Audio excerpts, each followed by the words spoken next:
Hello everyone, मैं doctor Tanuja कुमारी आप सभी का स्वागत अपने यूट्यूब चैनल में करती हूँ। आज मैं आप लोगों से नारीवाद या फेमिनिज्म के विषय में चर्चा करूंगी। यदि हम फेमिनिज्म या नारीवाद के विषय में बात करते हैं तो ये कोई नई विचारधारा नहीं है। ये समाज में हम कह सकते हैं कि जब से समाज विकास की ओर अग्रसर हो रहा था उस समय से ही समाज में इसकी विद्यमानता रही थी। हालांकि फिर भी हम कह सकते हैं कि जैसे जैसे समय के साथ जब महिलाएं घर से बाहर निकलना प्रारंभ की, पैट्रियार्कल जो सोसाइटी का सेटअप था उसमें परिवर्तन देखने को मिला। उसके साथ ही साथ हम कह सकते हैं कि फेमिनिज्म या नारीवाद के विचारधारा को एक प्रगति भी प्राप्त हुई थी। नारीवाद अपने आप में एक अत्यधिक महत्वपूर्ण विचारधारा है जो समाज के चिंतकों, समाज के विभिन्न वर्गों तथा समाज के लिए एक महत्वपूर्ण चर्चा का विषय रहा है। सच तो यह है कि नारीवाद एक समाज शास्त्रीय और वैश्विक अवधारणा है तथा अगर हम वैश्विक स्तर पर देखें तो विभिन्न समाजों और संस्कृतियों में इसके भिन्न भिन्न स्वरूप हमें दिखाई देते हैं। नारीवाद संक्षिप्त रूप में एक समाजशास्त्रीय अवधारणा है जो सामाजिक जीवन में स्त्रियों के लिए पुरुष के समान अधिकार की वकालत करता है। हालांकि जितने भी फेमिनिज्म के विचारधारक हैं या जितने भी विश्वास करने वाले लोग हैं फेमिनिज्म पे, उनका ये कहना है कि कभी भी यहाँ पे पुरुषों के समान अधिकार की बात नहीं की जाती है, परंतु यहाँ पे ये कहा जाता है कि महिलाओं को किसी भी अधिकार की आवश्यकता नहीं है। उनके पास में पुरुषों के समान अधिकार मूलतः वैसे ही होने चाहिए जिस प्रकार से पुरुषों को प्रारंभ से ही मिलता आया है। नारीवाद अपने आप में कितना महत्वपूर्ण है इसका पता हमें स्वामी विवेकानंद के इस कथन से पता चलता है कि विवेकानंद ने कहा है कि कोई भी राष्ट्र महिलाओं के योगदान को महत्व जो उसका रहता है उसके बिना अपने आप को बनाए नहीं रख सकता। विभिन्न सामाजिक एवं आर्थिक कार्यों का विकास उनके सहयोग के बिना संभव ही नहीं है। नारीवाद के संदर्भ में इतिहास के पन्नों का अवलोकन करते हैं तो हम यह देखते हैं कि आदि मानव के समय से लेकर वर्तमान मानव तक की अवधारणा में महिलाओं को, महिलाओं की भूमिका को, महिलाओं के महत्व को, महिलाओं के अधिकार को, महिलाओं की प्रासंगिकता को, महिलाओं की शिक्षा को पुरुषों के समकक्ष नहीं रखा गया है। यदि हम आदि मानव को देखें तो हम यह जानकारी हमें मिलती है कि उस समय समाज में आर्थिक रूप से संपादित किए जाने वाला प्रमुख कार्य पशुओं का शिकार था जिसे पुरुषों के लिए सुरक्षित किया गया था, किंतु इस शिकार के लिए अस्त्रों का निर्माण, शिकार से प्राप्त मांस को भोजन योग्य बनाने में महिलाओं का ही योगदान होता था। अगर हम आधुनिक संदर्भ में बात करें तो कई आदिम जनजातियां आज भी आर्थिक कार्यों में महिलाओं को बराबरी की जिम्मेदारी के द्वारा इन्हें संपन्न भी करती हैं, चाहे वह आदिम जनजाति पिग्मी हो, भारतीय नागा हो या बुशमैन हो। नारीवाद आधुनिक संदर्भ में प्रत्येक कार्य क्षेत्र में नारी की सराहनीय योगदान और प्रगति का प्रतीक भी है। आज के संदर्भ में हम देखते हैं कि प्रशासकीय, संचार, अंतरिक्ष, शैक्षिक, व्यापार, परिवहन, इन सभी ही क्षेत्रों में नारी कहीं भी पुरुषों से पीछे नहीं रही हैं। नारीवाद आज के संदर्भ में मानववादी विचारधारा के अंतर्गत काफी महत्वपूर्ण स्थान रखता है और यही कारण है कि नारीवाद आज एक शोध का विषय माना जा रहा है। नारी की साक्षरता, उनके स्तर में वृद्धि, मातृत्व कल्याण की योजनाएं, शिशु मृत्यु दर को कम करना, नारी के स्वास्थ्य और चिकित्सा की समुचित व्यवस्था करना, इन सभी बातों पर अगर कोई भी देश समाज ध्यान नहीं देगा तो उस देश समाज की उन्नति कभी भी नहीं हो सकती है। अगर हम नारीवाद के शाब्दिक अर्थ को देखें तो हम यह कह सकते हैं कि नारीवाद शब्द का मूल अर्थ होता है लिंगों की समानता के आधार पर महिलाओं के अधिकारों की वकालत करना।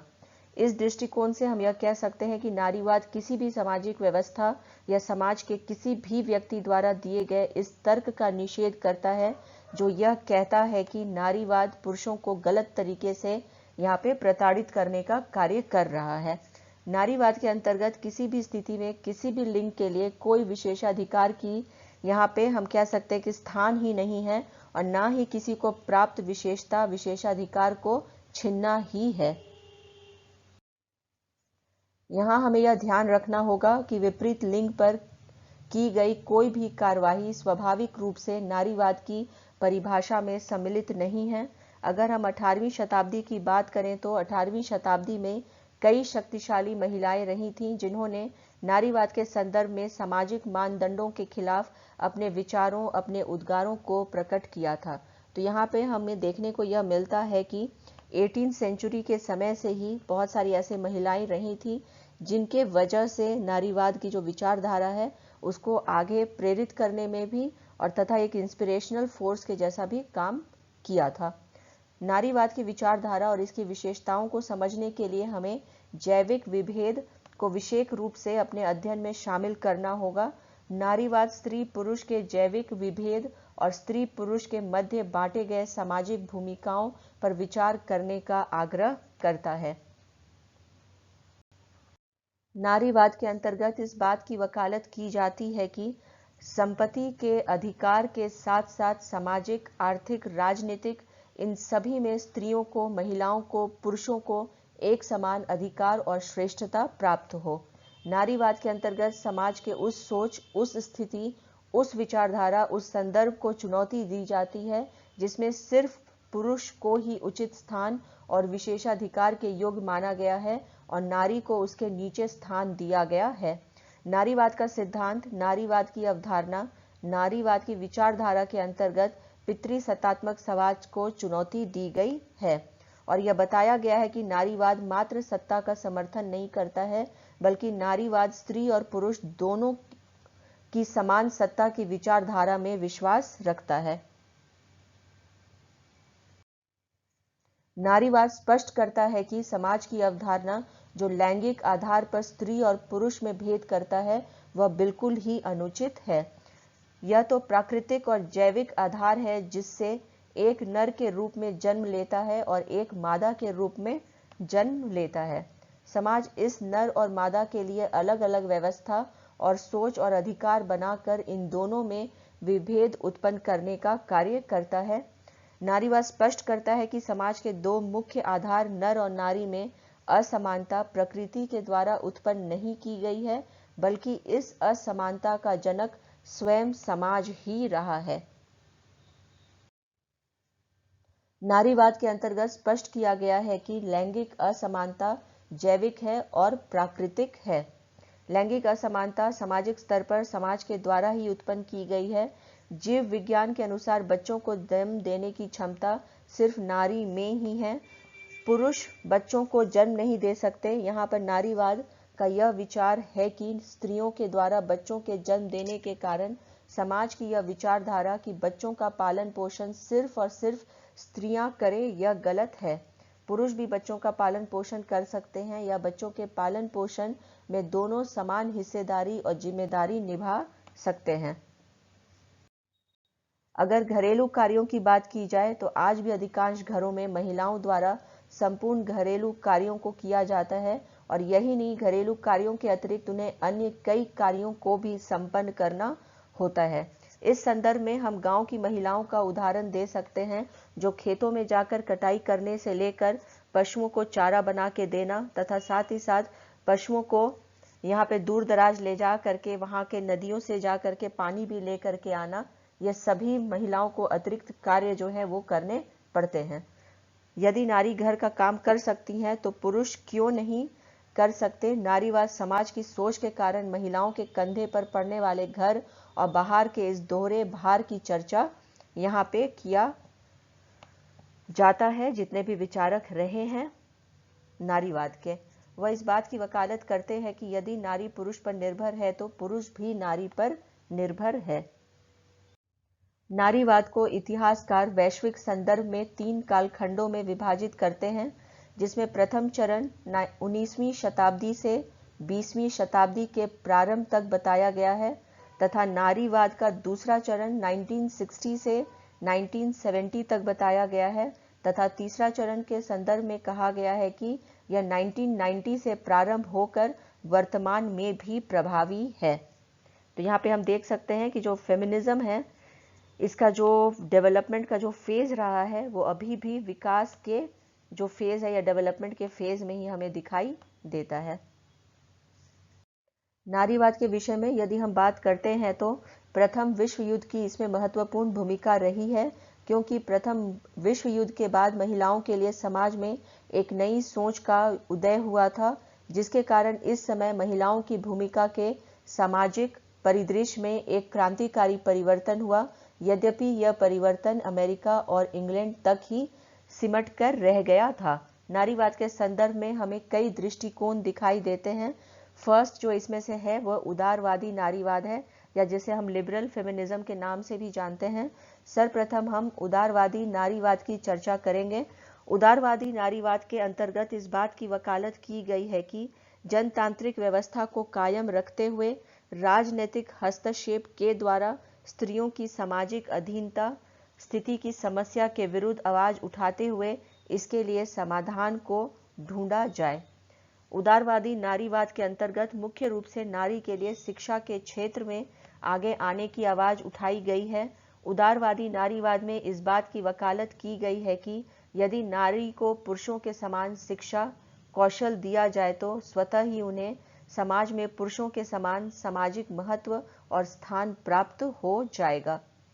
उदारवादी नारीवाद के अंतर्गत समाज में नारी की स्थिति को बेहतर करने के लिए व्यवस्था परिवर्तन की बात नहीं कही गई है, बल्कि जो व्यवस्था वर्तमान में समाज में है उसी के कानूनी परिवर्तनों के माध्यम से नारी की स्थिति में सुधार लाने की बात की गई है। उदारवादी नारीवाद के अंतर्गत यह भी कहा गया है कि स्त्री और पुरुष घर और बाहर के कार्यों में अपनी भूमिका को अलग अलग करते रहें। नेक्स्ट यहाँ पे यदि हम नारीवाद के संदर्भ में बात करते हैं तो समाजवादी या मार्क्सवादी नारीवाद क्रांति की वकालत यहाँ पे किया जाता है या करता है। उसका यह मानना है कि सामाजिक स्थिति में परिवर्तन औद्योगिक पूंजीवाद को बदल कर रख देगा तथा उत्पादन के साधनों और मजदूरों के मध्य विद्यमान संबंध में एक क्रांति ला देगा। समाजवादी या मार्क्सवादी नारीवाद के अंतर्गत यह माना गया है कि समाज की सभी संरचनाएं एक दूसरे के साथ सम्मिलित होकर नारी के लिए एक विनाशकारी व्यवस्था को जन्म देती है। नारीवाद का एक महत्वपूर्ण विचारधारा जो रहा है वह रेडिकल फेमिनिज्म या रेडिकल नारीवाद का रहा है, जिसके अंतर्गत यह माना गया है कि स्त्रियों की दशा के लिए पुरुष पूरी तरीके से जिम्मेदार हैं और उसे आगे आकर इसके समाधान में पूरा सहयोग देना चाहिए। रेडिकल नारीवाद 1960 के दशक में संयुक्त राज्य अमेरिका में काफी सशक्त रहा है। तो यहाँ पे हम देखते हैं कि जितने भी जो प्रिंसिपल्स जुड़े हुए हैं फेमिनिज्म के साथ में सभी के अनुसार अलग अलग मत जो है वह दिया गया है महिलाओं के संदर्भ में या नारीवाद की जो विचारधारा है उसके संदर्भ में।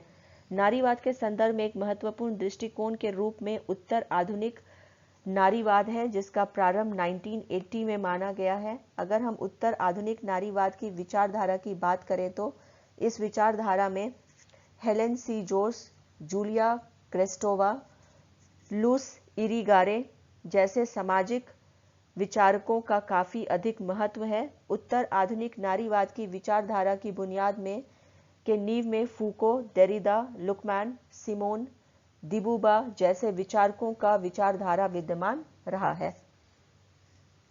नारीवाद के संदर्भ में एक महत्वपूर्ण दृष्टिकोण सांस्कृतिक नारीवाद का भी है, जो महिला चरित्र तथा नारी की सकारात्मक पहलुओं और विशेषताओं को उसके व्यक्तित्व के रूप में स्वीकार करता है।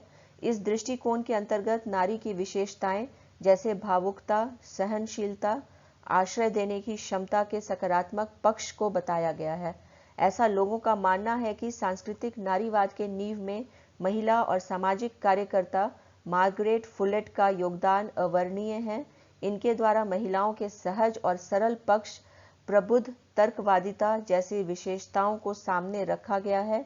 नारीवाद यह मानता है कि महिलाएं पुरुषों की तुलना में अधिक संवेदनशील, रचनात्मक और सहनशील होती हैं। महिलाओं के द्वारा प्राकृतिक रूप से सामाजिक और सहिष्णुता के ज्ञान को सहज ही प्राप्त कर लिया जाता है। इस संदर्भ में काला नारीवाद भी जो है एक अलग विचारधारा है, या जिसे हम ब्लैक फेमिनिज्म के नाम से भी जानते हैं। इस विचारधारा में लिंग असमानता, वर्ग उत्पीड़न और नक्सलवाद के विरोध में आवाज को बुलंद किया गया है। इस विचारधारा में काली महिलाओं के उत्पीड़न और शोषण को गोरी महिलाओं के मुकाबले अधिक और तीव्र बताया गया है। नारीवाद के उपरोक्त वर्णन, अध्ययन तथा चर्चा से हम ये कह सकते हैं कि नारीवाद एक ऐसी विचारधारा है जो महिलाओं के जीवन को स्पंदित कर रही है। नारीवाद आज बौद्धिक जगत में एक विचारधारा के रूप में ही सीमित नहीं रह गया है, बल्कि वैश्विक स्तर पर सभी नारियों के मन में इसने स्थान भी बना लिया है। नारीवाद के अंतर्गत हर एक नारी के मन में यह विश्वास आ गया है कि एक न एक दिन इस विश्व की आधी आबादी को समाज, देश, परिवार इन सभी में समान अधिकार और सम्मान निश्चित रूप से प्राप्त होगा।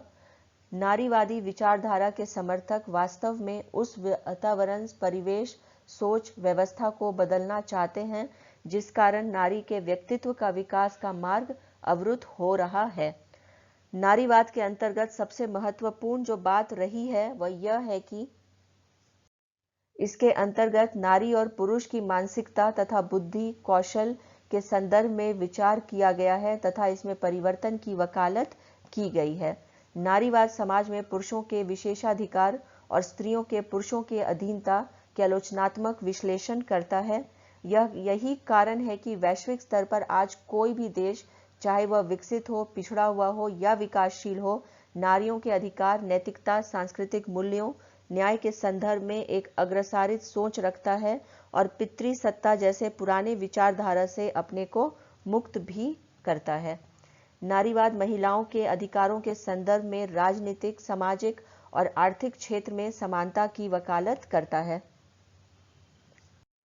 नारीवाद का मुख्य उद्देश्य है समाज में महिलाओं की विशेष स्थिति के जिम्मेदार कारणों का पता लगाना तथा इन्हें दूर कर महिलाओं के बेहतरी के लिए सुझाव उपलब्ध कराना है। नारीवाद पुरुष और महिलाओं दोनों के लिए समान अधिकार की बात करता है। नारीवाद दोनों लिंगों के लिए समान अवसर प्रदान करता है और वह स्पष्ट करता है कि लिंग आधारित भूमिकाएं पुरुषों और महिलाओं दोनों के लिए उचित नहीं है। तो यहाँ पे हम ये देख सकते हैं कि जो नारीवादी या जो विचारधारक रहे हैं उनका यह नहीं मानना है कि महिलाओं को पुरुषों से अधिक सम्मान मिले या अधिकार मिले, परंतु वो चर्चा करते हैं इसकी कि महिलाओं को और पुरुषों को समाज में एक समान जो है अवसर प्राप्त हो। यहाँ पे हम ये कह सकते हैं कि महिलाओं का जो है स्थान समाज में, जब हम भारत में ऋग्वैदिक काल के बात करते हैं तो उस समय महिलाओं की स्थिति बहुत अच्छी रही थी, परंतु जैसे जैसे पितृसत्तात्मक समाज का डेवलपमेंट हुआ या पैट्रियार्कल सोसाइटी सेटअप जो है वह समाज में विद्यमान हुआ, उसके साथ ही हम कह सकते हैं कि समाज में नारीवाद या महिलाओं की स्थिति में हमें परिवर्तन देखने को मिलता है या नारीवाद के विचारधारा का जन्म हमें देखने को मिलता है। यहाँ पे एक तथ्य और जो हमारे समक्ष आता है वह यह है कि फेमिनिज्म के विषय में इतिहासकारों का या विचारकों का यह भी मानना है कि जिस समय पैट्रियार्कल सोसाइटी का डेवलपमेंट समाज में हो रहा था या पितृसत्तात्मक समाज का, इसी के साथ जो डिवीजन ऑफ लेबर है कि पुरुष जो है वो घर से बाहर काम करेंगे और महिलाएं घर के अंदर काम करेंगी या घर का कार्य करेंगी, इसी के समय से ही हम कह सकते हैं कि असमानता समाज में विद्यमान हो गई थी। समय के साथ इसमें परिवर्तन होता चला गया। लगातार हम देखते हैं कि पुरुषों और महिलाओं का जो कार्य है वो विभाजित ही रहा, परंतु 1960s 70s के बाद में हमें यह जानकारी मिलती है, क्योंकि इसके बाद में लगातार क्योंकि महिलाओं का घर से बाहर निकलना और कार्य करना थोड़ा बढ़ गया था या अधिक हो गया था, इसके बाद नारीवाद जो है वो जोड़ पकड़ना प्रारंभ किया और महिलाओं के समान अधिकार की बात भी करने लगा था। यदि हम फर्स्ट वर्ल्ड वॉर के विषय में बात करते हैं, जैसा कि मैंने पहले भी आप लोगों से इस वीडियो के चर्चा के दौरान में कहा कि फर्स्ट वर्ल्ड वॉर के पश्चात एक अच्छा पक्ष जो उभर करके हमारे समक्ष आता है कि महिलाएं जो हैं वो घर से बाहर निकल करके फैक्ट्रीज में भी काम करना प्रारंभ कर दिया गया था उनके द्वारा। तो ये घर से बाहर उनका निकलना, घर के बाहर पुरुषों के समान कार्य करना, ये एक बहुत हम कह सकते हैं अच्छा इंडिकेशन था कि किस प्रकार से महिलाओं की स्थिति में बेहतरी आने का एक ये सूचक भी रहा था और महिलाओं के अधिकार की बात इसके पश्चात की जाने लगी थी और महिलाओं की स्थिति में हमें लगातार फिर बेहतरी देखने को मिलता है। हालांकि फिर भी विश्व के कई ऐसे देश हैं अभी भी जहाँ पे हम देखते हैं कि महिलाओं की स्थिति बहुत अच्छी नहीं है और लगातार इसके लिए संघर्ष होता रहा है।